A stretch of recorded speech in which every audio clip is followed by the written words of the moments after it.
Bonjour à tous et bienvenue sur la chaîne.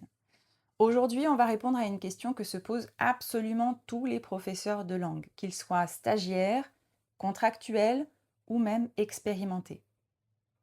Comment savoir si ma séquence est trop difficile pour mes élèves? Parce qu'il faut être honnête, lorsqu'on prépare son cours, on est souvent pris entre deux peurs.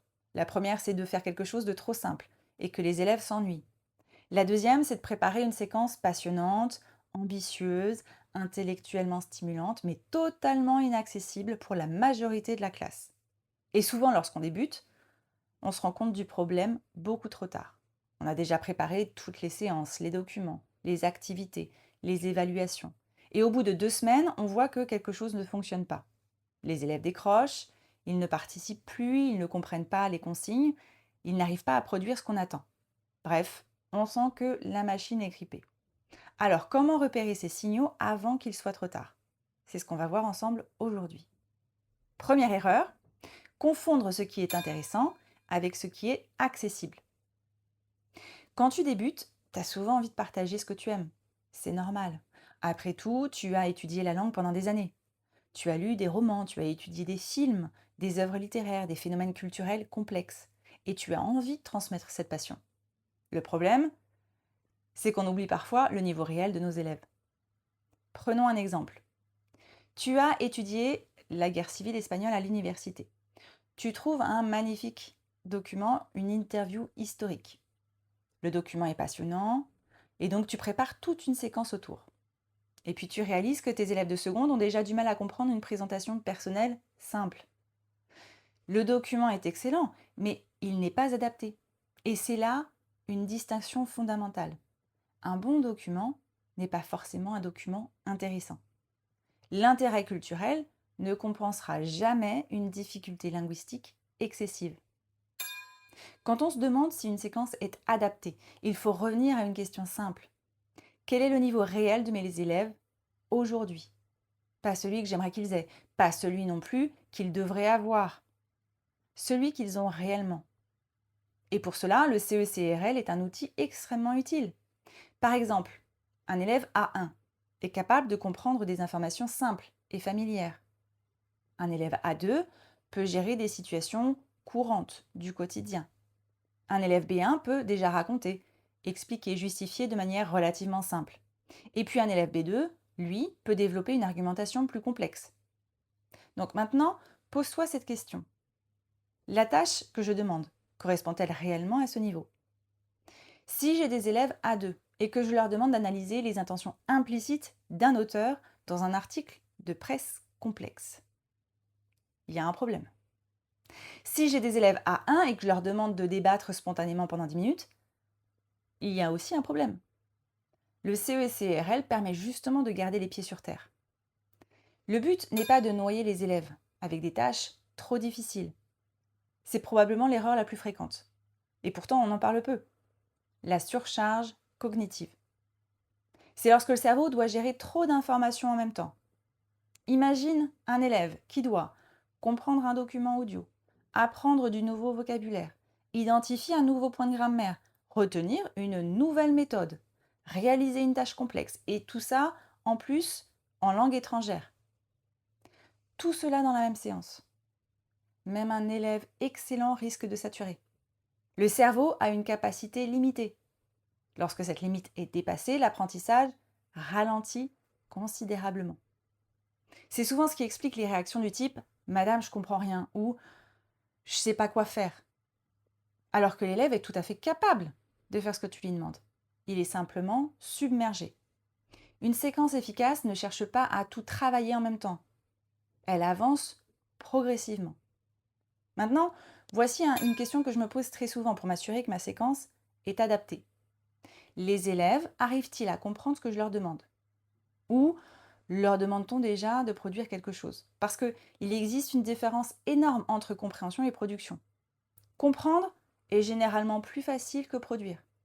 Un élève peut comprendre beaucoup plus de choses qu'il n'est capable d'exprimer. C'est parfaitement normal.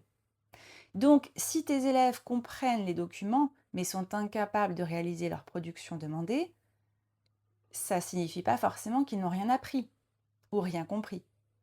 C'est simplement Ça peut simplement vouloir dire que la marche, elle est trop haute entre les deux.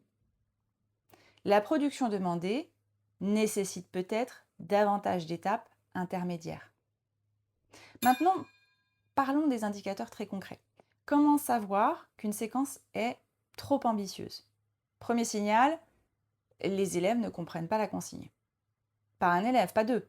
Non, la majorité. Lorsque plusieurs groupes te reposent les mêmes questions sans arrêt, c'est pas forcément un problème d'attention. C'est parfois un indice que ta tâche, elle est trop complexe. Deuxième signal, les productions sont extrêmement courtes. Toi, tu attends 10 lignes, mais la majorité écrit 2 phrases. Toi, tu attends un dialogue, mais tu obtiens 3 répliques. Souvent, les élèves ne sont pas paresseux, ils ont simplement atteint leur limite linguistique actuelle. Troisième signal, les élèves abandonnent rapidement. Ils regardent dans le vide, ils attendent, ils copient leurs voisins, ils cessent d'essayer. Ils discutent à droite, à gauche, et l'abandon, c'est souvent un symptôme de découragement, pas forcément de mauvaise volonté. Quatrième signal qui t'avertit que c'est trop difficile, les meilleurs élèves réussissent, mais personne d'autre. Ça, c'est un indicateur très révélateur. Si seuls 4 ou 5 élèves, ceux qui sont les plus performants, atteignent les objectifs, ta séquence, elle est probablement calibrée trop haut pour le groupe. Il va donc falloir revoir tes attentes à la baisse. Cinquième signal, tu passes ton temps à reformuler. Si chaque activité nécessite 5 explications supplémentaires, c'est souvent que ta tâche, elle demande trop de compétences simultanément. Alors, que faire quand on s'aperçoit que c'est trop difficile? Eh bien, bonne nouvelle, tu n'es pas obligé de tout recommencer. Mais non, souvent quelques ajustements suffisent. Tu peux réduire la quantité du vocabulaire, simplifier les documents, ajouter davantage d'étapes intermédiaires, proposer des aides visuelles, fournir des amorces de phrases ou transformer une production libre en production guidée. Ce n'est pas tricher, c'est accompagner. L'objectif n'est pas de vérifier ce qu'ils savent pas faire. L'objectif, c'est de les faire progresser. Dernier conseil important, lorsque tu prépares une séquence, demande-toi toujours: est-ce que je construis cette séquence pour les élèves que j'ai réellement devant moi ou pour les élèves que j'aimerais avoir? Cette question change tout. Parce que nous avons tous tendance à imaginer une classe idéale, une classe motivée, autonome, passionnée, avec un excellent niveau. Mais notre travail consiste à accompagner les élèves réels, pas les élèves imaginaires. Une séquence réussie n'est pas une séquence impressionnante. C'est une séquence qui permet à la majorité des élèves de progresser, mais modestement, même lentement. Parce qu'en langue, les progrès se construisent sur la durée. Si tu dois retenir une seule chose de cette vidéo, c'est celle-ci. Une séquence trop difficile n'est pas celle qui demande beaucoup de travail. Pas du tout. C'est celle qui demande aux élèves des compétences qu'ils ne peuvent pas encore atteindre. Le CECRL peut t'aider à garder des objectifs réalistes. La surcharge cognitive, elle doit toujours être surveillée. Et les réactions de tes élèves constituent souvent le meilleur indicateur. Observe-les, écoute-les, analyse leur production et n'aie jamais peur d'ajuster ta séquence en cours de route. C'est exactement ce que font les enseignants expérimentés. Merci d'avoir regardé cette vidéo. Si elle t'a aidé, pense à t'abonner à la chaîne et dis-moi en commentaire quel est le signe qui te fait généralement comprendre qu'une séquence est trop difficile pour tes élèves. À très bientôt pour une nouvelle vidéo.